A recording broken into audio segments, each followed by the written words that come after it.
Bom, tem tanto assunto para falar que eu não sei bem o que começo a comentar aqui. Bom, eu vou começar pelo que eu tinha escolhido por ler uma entrevista da Andréa Sadi no Globo, do Complexo Globo, no UOL, não é? É o maior site do país e nosso parceiro.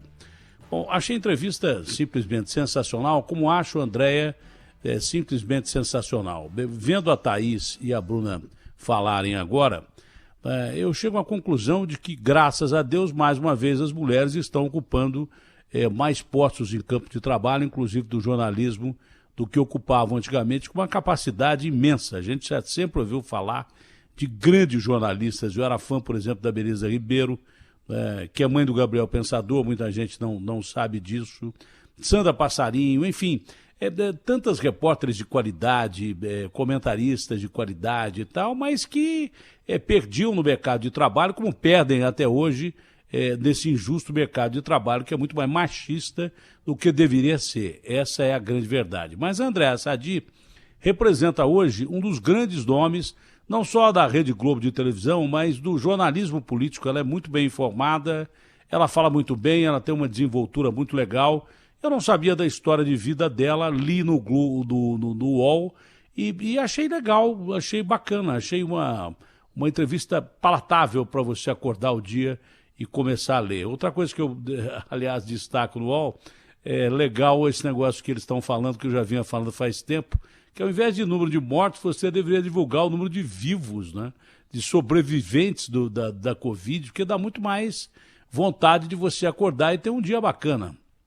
Quanto a Andréa Sadi, eu já vinha prestando atenção nos principais furos que ela vinha dando há muito tempo, das principais notícias que ela vinha dando há muito tempo, porque ela é muito bem informada, é casada com um jornalista também, que é o Rissec, que eu gosto, que é da Sport TV. Não conheço o menino, mas acho muito bom. Mas eu fico impressionado também com a capacidade dos repórteres de Brasília, meninos e meninas jovens, não é? De transmitir a notícia com a clareza, com a qualidade, que me deixam realmente impressionados. A gente pensa muito para falar em política e esses meninos e meninas, eles falam desenvoltamente. Talvez até pelo fato da gente analisar demais a notícia, pensar demais a notícia, não. Eles já crescem dentro de um ambiente onde a notícia é a notícia política. A Andréa Sadi diz aqui na entrevista do UOL, eu aconselho você ler, que ela, quando escolheu o jornalismo, foi mais ou menos uma opção de resistência e tal, de rebeldia, né? Porque o pai queria que fizesse direito e daí por diante, mas enfim, coisa de jovem. E desde sempre ela gostava de ver TV Câmara, o que as pessoas não têm como principal assunto do dia para ligar TV Câmara, TV Justiça e tal, e deveriam ter, porque ali você tem uma explicação do que acontece no Brasil pelos fatos que estão sendo mostrados simplesmente no ato de um senador discursar, no ato de um ministro de Justiça discursar, enfim, na forma de que você vê ali a pessoa do jeito que ela é e não já passada pelo filtro da imprensa natural que cobre política. Mas eu fico muito feliz. Primeiro fato de uma mulher ser destaque, né, do jornalismo da Rede Globo de televisão, nem sempre foi assim, das mulheres serem destaque todo dia. Nós temos grandes, mas grandes repórteres aqui na Rede Bandeirantes, apresentadoras aqui na Rede Bandeirantes, são fantásticas mesmo e comunicam com uma qualidade enorme, o que me deixa muito feliz. Isso como um jornalista já antigo e isso como um jornalista que sempre achou que as mulheres teriam capacidade de assumir no jornalismo também, como em qualquer outro setor de atividade humana, uma capacidade de igualdade com qualquer cara que comenta política ou que fala sobre política. Eu acho que está na hora mesmo de renovação e dentro desse processo de renovação é questão de renovarmos a cabeça, não é? Renovarmos a questão do conceito de que não há gênero para qualquer profissão, né? As mulheres são tão boas quanto os homens em qualquer profissão. E tem que ser assim, o mundo tem que ser assim. O mundo começou a mudar na virada do século, quando a mulher não podia votar, não podia falar, não podia dar opiniões no século passado, eu estou dizendo, e que de repente mulheres brilhantes, né, começaram a se destacar, mas quando se destacavam eram cientistas como a Mary Curie e daí por diante e tal, a Amélia, que fez aquele voo transatlântico e tal. Quando as mulheres começaram a se destacar em outros pontos da sociedade, daí nós, homens, começamos a ficar mais inseguros, com medo de perder o nosso campo de trabalho para elas. O que é que isso chama? Na verdade, machismo.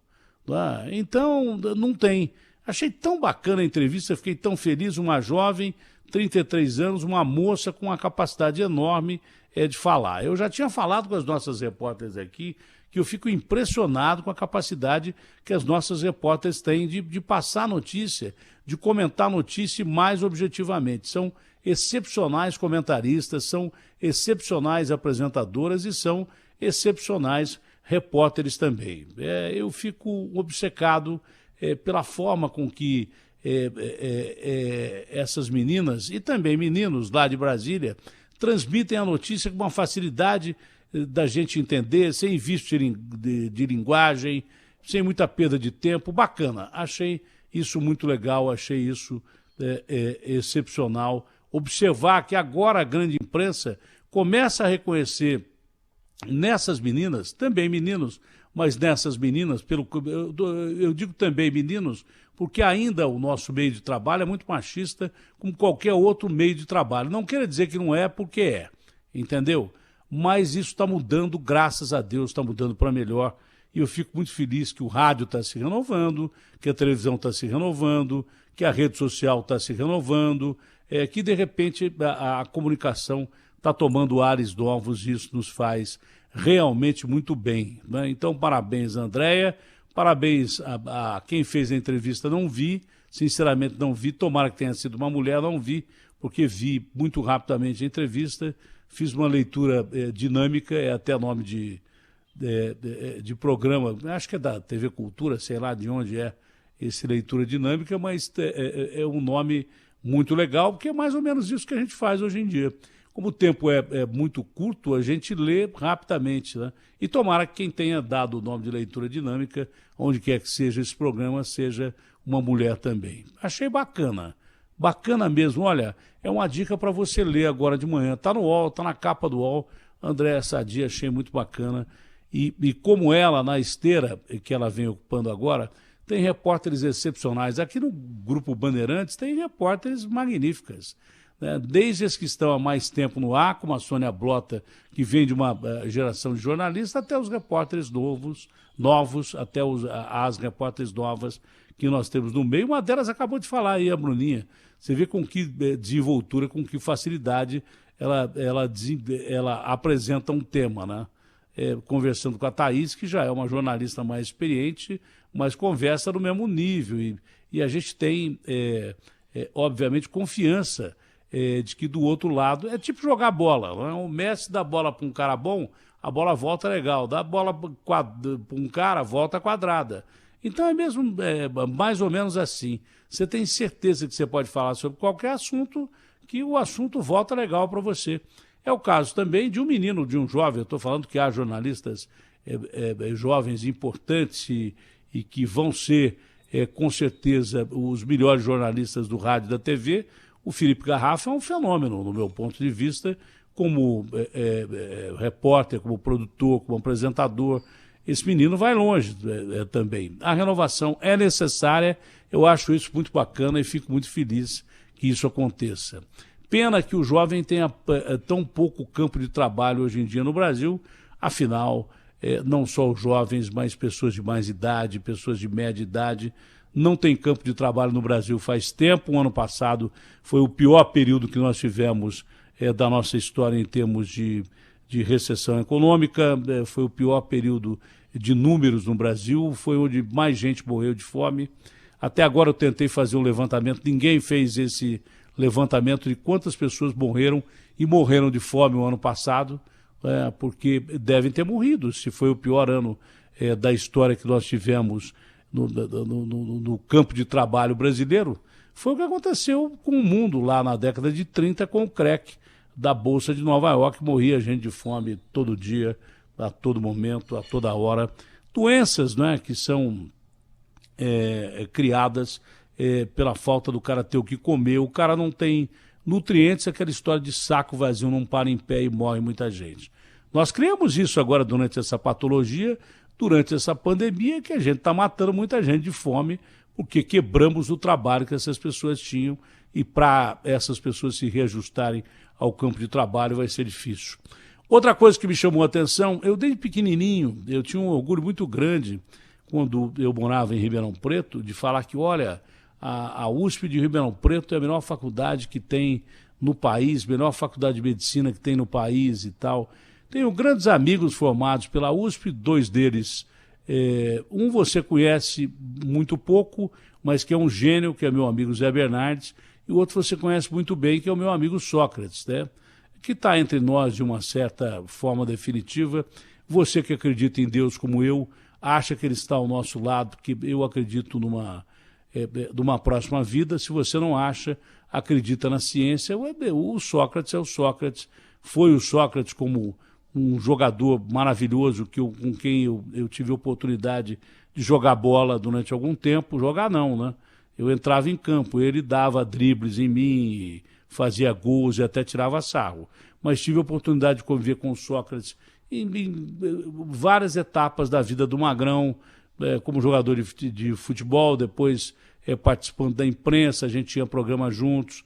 Era uma coisa muito legal, ele era um cara genial, foi um dos maiores caráteres que eu já vi na minha vida, foi um dos maiores gênios que eu já vi na minha vida jogando bola, e também como médico, se você não sabe, ele era um cara que dava um diagnóstico que pouca gente seria capaz de dar. O Sócrates era um cara parecido com aquele House da TV, ele olhava no cara e já sabia o que o cara tinha. Comigo mesmo, eu tive essa experiência com o Magrão, que foi um gênio em tudo que ele fez, né? Bom, mas enfim, a Universidade de Ribeirão Preto, a USP, diz que a gente já deve ter 9 milhões de infectados e mais de 100 mil mortes no Brasil. E não deve estar longe da realidade, não, porque o mundo inteiro está subtestado para essa pandemia. Se esse vírus se espalha com essa velocidade, se esse vírus está entre nós há mais tempo do que a gente previa que ele poderia estar, está entre nós no Brasil e no mundo, não é? É provável que tenha morrido muito mais do que 500 mil pessoas, 600 mil pessoas, e que tenha muito mais que 10 milhões de contaminados mesmo. 9 milhões a gente teria só no Brasil. Imagina Estados Unidos e tal, porque se você não fez teste, se você não tem testes à altura, como fez a Coreia do Sul, você não sabe quantas pessoas foram contaminadas. Se de repente o número de mortes, até o cartório dificulta, porque o cartório para receber a notificação, e a notificação nem sempre é certa da causa-morte, se de repente a causa-morte, o sujeito morre hoje, morreu de Covid e tal, ou tá lá que não morreu, morreu de outra coisa. Até o cartório demora a anunciar essas vítimas. Então é claro que há uma subnotificação, não é no Brasil, é no mundo inteiro que há essa subnotificação. Por consequência, a gente deve ter muito mais gente infectada e muita gente morta pela Covid-19, muito mais gente do que a gente imagina. No Brasil seriam mais de 100 mil, segundo a USP, mais de 9 milhões de infectados, que daria quase que o caso do mundo inteiro, os casos do mundo inteiro. Vai passar, porque no mundo inteiro também já houve ciclos de doenças viróticas ou outras doenças causadas por bactérias e tal, e passou. Levou muita gente? Claro que levou. A peste negra levou 25 milhões de pessoas, a chamada peste bubônica, durante a Idade Média. 25 milhões de pessoas do mundo, era quase que o mundo inteiro. Quase que a humanidade foi extinta por causa da peste bubônica, transmitida ainda hoje pela pulga do rato, roedores ou coisa parecida.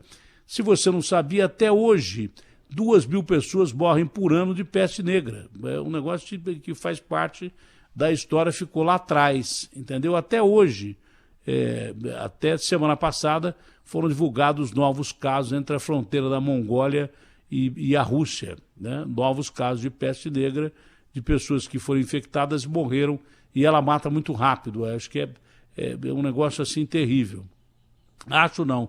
Tenho certeza, só não tenho certeza sobre se é bacteriana ou virótica. Não tenho certeza também, porque não tenho certeza de absolutamente nada. Mas até hoje as pessoas morrem de uma peste que quase eliminou a raça humana. Depois há várias pestes que o mundo já passou, dentre elas a gripe espanhola, que no Brasil, quando a gente tinha 30 milhões de pessoas, morreram 300 mil, inclusive um presidente da República. Não é? A peste, a gripe espanhola levou 40 milhões de vidas, né? Que seriam nadas comparado ao mundo de hoje. Por isso que eu acho que está subestimado a questão do número, e acho que a Universidade de Ribeirão Preto, da USP, que é uma universidade séria, que faz pesquisa séria, está muito mais correta do que esses números que estão aí. Se a gripe espanhola levou 40 milhões de vidas em 3 ondas, né? A primeira foi gigante, a segunda foi maior, a terceira matou muita gente, e até hoje a gente tem essa gripe influenza aí atenuada, mas tem. Ela continua matando, diferente do que muita gente pensa. O vírus vai mudando, você tem que conseguir a vacina, mas além da imunização, do chamado efeito rebanho, você conseguiu a vacina, que foi o principal, contra essa gripe comum, mas muita gente morre de gripe comum, ou porque não tomou a vacina, ou porque tem mais idade, ou porque está com o organismo debilitado.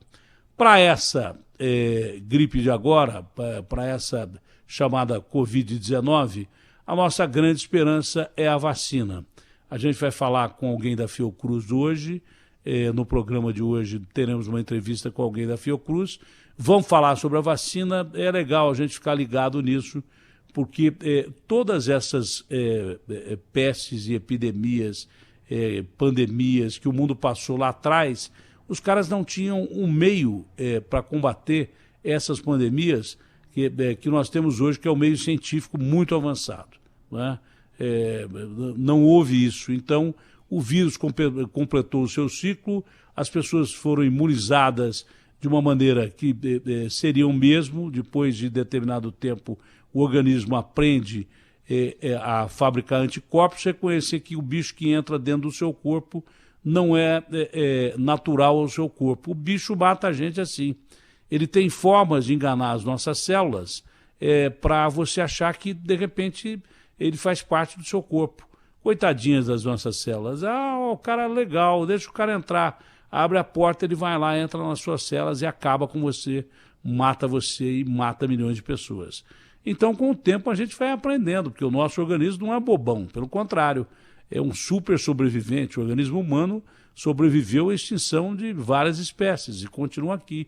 Tanto que a maior ameaça a ele mesmo é ele mesmo. A maior ameaça à extinção do ser humano é o próprio ser humano, com bobagens que a gente faz todo dia, inclusive uma das coisas mais execráveis que existem, que é a guerra. A outra coisa mais execrável que existe é o preconceito que normalmente dá origem à guerra, como, por exemplo, a expectativa daquele representante do demônio na Terra, o Hitler, né, de querer criar uma raça superior a todas as outras, e com isso ele matou 50 milhões de pessoas com a Segunda Guerra Mundial, entre as quais 6 milhões de judeus, o que foi um genocídio, foi um crime contra a humanidade terrível, pior que a Covid-19, porque parte de uma mente doentia, acompanhada de várias mentes doentias, que por consequência contaminam populações de países inteiros, que também são corresponsáveis pelo regime que se cria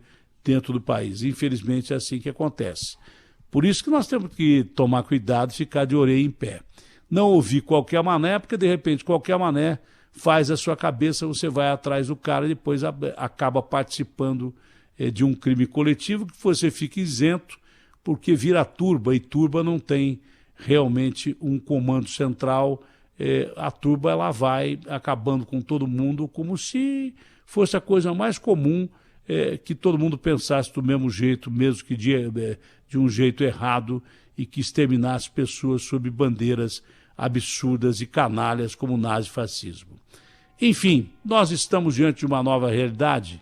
Estamos, mas as novas realidades, elas se perpetuaram ao longo dos tempos com a questão da humanidade acabar mais cedo ou mais tarde, dependendo da própria humanidade, porque eu não tenho dúvida nenhuma que nós somos responsáveis pela maioria das coisas ruins que acontecem com a gente mesmo e com o nosso planeta. RB fechada com você. Opinião. O que é certo é certo. José Luiz da Atena. Na Bandeirantes.